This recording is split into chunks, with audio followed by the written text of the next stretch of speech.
Day to day to के अंदर अपन देखेंगे लॉजिकल ऑपरेटर्स। उससे पहले मेरे पास डे वन के अंदर यहाँ से जब अपन ने थोड़ा सा एक बार रिवाइज करेंगे, अर्थमेटिकल ऑपरेटर्स की जब बात हो रही थी, तो यहाँ पर सबसे पहले मैं एक बार इसे प्रिंट करवा कर देखूंगी सिंपली। फॉर एग्जाम्पल 3 + 8 मैंने किया, इसका आउटपुट मेरे पास इसका डायरेक्ट आंसर आ जाएगा। जुपिटर नोटबुक के अंदर मेरे पास मुझे उसे प्रिंट करने या प्रिंट स्टेटमेंट लिखने की ज़रूरत नहीं है। हाँ, मैं लिखकर भी कर सकती हूँ, बट सिंपली मेरे पास डायरेक्टली भी उसका आंसर आ जाएगा, ठीक है? फॉर एग्ज़ाम्पल 9 - 5, तो वो आंसर भी मेरे पास आ जाएगा, ठीक है?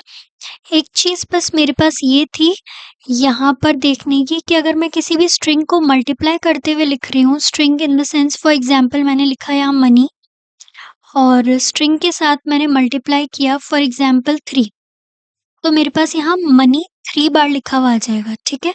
वहीं पे अगर मैंने इसका ऑपरेटर यहाँ चेंज किया और एडिशन साइन मैंने लगाया, तो ये मेरे पास एरर देगा, टाइप एरर, ठीक है? तो ये चीज़ थोड़ा-सा याद रखना, ओके?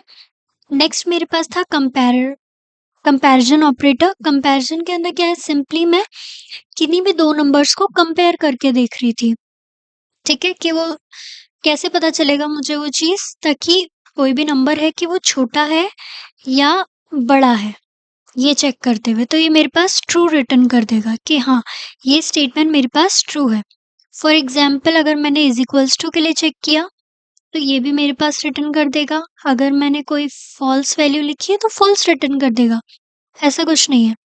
तो less than, equals to, greater than और नॉट के लिए भी अपन एक बार चेक कर लेते हैं। इज़ 5 इक्वल्स टू 2, तो ये ट्रू रिटर्न करेगा कि हाँ, 5 इक्वल नहीं है 2 के, ठीक है? देन नेक्स्ट अपन लॉजिकल ऑपरेटर्स देखने वाले हैं, ओके? सिंपल है। डे 2 के अंदर अपन लॉजिकल ऑपरेटर्स देख रहे हैं। क्या होता है मेरे पास, एंड और नॉट। सबसे पहले एंड देखेंगे। एंड क्या करता है मेरे पास, सबसे पहले मुझे सिंपली मेरे पास return the first false value if not found returns last. देखते हैं, सपोज अगर मेरे पास 2 आउटपुट है 0 एंड 0, तो मेरे पास रिटर्न करेगा वो 0 ही, ठीक है? ये फिजिक्स का काफ़ी अच्छा एक टॉपिक आता है मेरे पास, एंड गेट, नॉर गेट, अगर थोड़ा बहुत याद हो तो। बट हाँ, नहीं है तो कोई बात नहीं। एंड क्या करता है मेरे पास, एंड ऑपरेटर के अंदर है ये मेरे पास लॉजिकल ऑपरेटर का फर्स्ट टाइप। तो फर्स्ट ऑफ ऑल 0 और 0, अगर मेरे पास 2 स्टेटमेंट्स हैं, तो ये मेरे पास क्या करेगा, 0 ही रिटर्न करेगा। 0 मतलब फॉल्स, ठीक है? कोई भी 2 वैल्यूज़ हैं, तो उसका मेरे पास अगर दोनों फॉल्स है, तो वो फॉल्स रिटर्न करेगा। अगर कोई भी एक सिंगल भी स्टेटमेंट मेरे पास उसका ट्रू में आ रहा है, तो भी ये मेरे पास फॉल्स ही रिटर्न करेगा, ठीक है? अगर सपोज़ दोनों ही वैल्यूज़ मेरे पास क्या है, ट्रू कंडीशन की है, तो मेरे पास ट्रू रिटर्न करेगा। तो इसका एग्ज़ाम्पल अगर मैं लिख के देखूँ, फॉर एग्ज़ाम्पल 3 एंड 0, तो ये क्या कर दिया इसने, मेरे पास 0 रिटर्न कर दिया। फॉर एग्ज़ाम्पल मेरे पास 3 क्या है, एक तरीके से ट्रू वैल्यू है, तो ट्रू वैल्यू क्या, 1 और 0, तो 1 और 0 क्या रिटर्न करता है, 0। सपोज़ यहाँ पे मैंने क्या कर दिया, 5 कर दिया, तो ये भी मेरे पास वही रिटर्न करेगा। सपोज़ मैंने यहाँ 0 की जगह भी यहाँ कोई वैल्यू लिख दी, तो ये मेरे पास ट्रू और ट्रू वैल्यू में आ जाएगा। 6 कैसे आया, ये मैं आपको समझाती हूँ, ठीक है?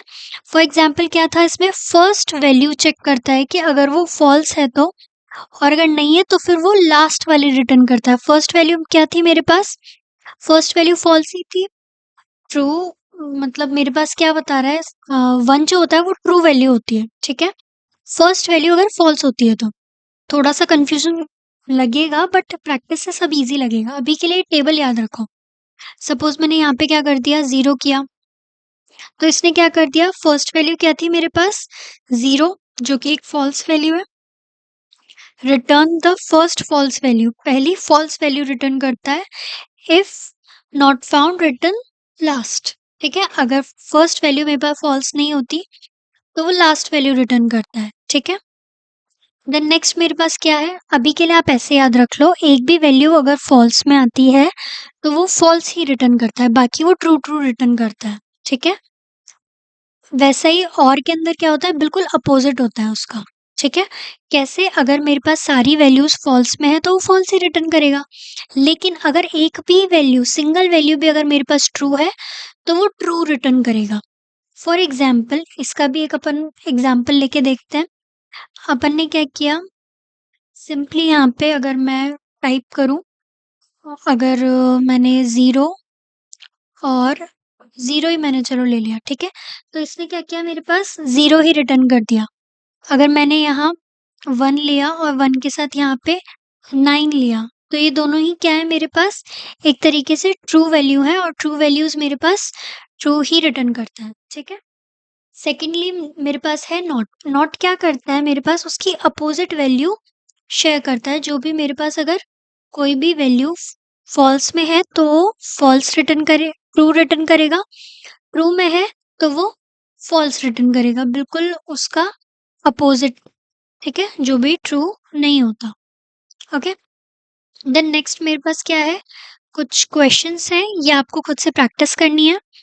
नेक्स्ट मेरे पास आता है वेरिएबल्स। क्या होता है वेरिएबल्स, कुछ नहीं है, सिंपल एक नाम है जो मैंने अपने एक किसी भी आउटपुट को दिया है, या फिर मेरे एक वेरिएबल को ही दिया है। वेरिएबल सिंपली मेरे पास एक ऑब्जेक्ट का नाम है कि मैंने उसे क्या नाम दिया है। ठीक है। फॉर एग्जाम्पल, अगर मैंने मेरे एक ऑब्जेक्ट का नाम ले लिया, मनी ले लिया, चलो ठीक है, की वैल्यू क्या है 6। ठीक है। और नेक्स्ट मैंने कुछ और ले लिया, सपोज ए या बी ले लिया, तो ए की वैल्यू क्या है मेरे पास 8।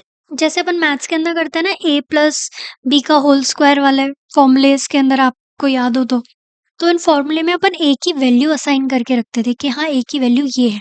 तो ये मेरे पास वेरिएबल्स ही होते हैं सिंपली, और कुछ नहीं। तो वेरिएबल्स के कुछ रूल्स होते हैं जिस तरीके से हम उसे डिफाइन करते हैं। सबसे पहले अगर मैंने पाइथन के अंदर वेरिएबल्स अगर लिखे हैं, तो ए इज इक्वल्स टू, अगर मैंने 2 लिखा है कैपिटल के अंदर, और अगर स्मॉल में भी ए इज इक्वल्स टू 2 लिखा है, तो दोनों ही मेरे पास डिफरेंट मीनिंग कहलाते हैं। ठीक है।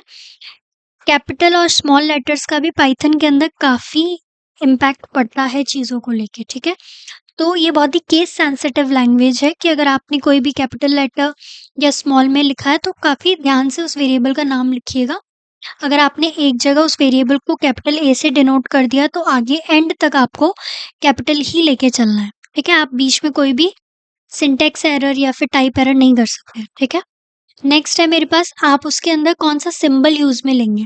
सिंबल किस तरीके से, फॉर एग्जाम्पल यहाँ पे जब आपने वेरिएबल का टाइप दिखा दिया था, तो आप उसके नीचे लोअर अंडरस्कोर और सिंपली मेरे वेरिएबल का नाम, फॉर एग्जाम्पल सम, आप इस टाइप से यहाँ पे ले सकते हैं। ठीक है। बट वहीं पे आप यहाँ पे कोई अदर सिंबल यूज में नहीं ले सकते। फॉर एग्जाम्पल आपने @ ले लिया, तो वो मेरे पास सिंटेक्स एरर कहलाता है। ठीक है। आपको यहाँ पे ध्यान रखना है, या तो आप लोअर अंडरस्कोर कहीं पर भी लगाएं, बट हाँ आप लोअर ही यूज में लेंगे। ठीक है, लोअर अंडरस्कोर। देन नेक्स्ट, आपको वेरिएबल का नाम अगर आपने कोई भी नंबर भी नहीं दे लगा सकते आप यहाँ पे। सपोज आपने यहाँ पे वेरिएबल के आगे 9 लिख दिया, तो ये भी मेरे पास सिंटेक्स एरर आ जाएगा। ठीक है। सिंपल से सिंपल वेरिएबल का नाम लिखना है, और इतना कॉम्प्लेक्स भी नहीं, इतना कि रीड करने के बाद आपको उस वेरिएबल का मतलब भी पता चल जाए कि एग्जैक्टली वहां पे क्या लिखा गया है। ठीक है। डेटा टाइप्स के अंदर अपन क्या देखते हैं, इंटीजर टाइप के होते हैं मेरे पास। ठीक है। Integers in the sense, for example मेरे पास कोई भी नंबर हो सकता है जो कि पॉजिटिव से लेकर नेगेटिव जा रहा है, 8 या फिर -5, कुछ भी। ठीक है। तो ये इस टाइप के वेरिएबल्स होते हैं मेरे पास। Float in the sense, points के अंदर अगर मेरे पास कोई आ रहा है तो ये मेरे पास फ्लोट टाइप के हो जाएंगे। Boolean type, for example true और फॉल्स जो मेरे पास रिटर्न हो रहा है। ठीक है। टी कैपिटल आता है मेरे पास।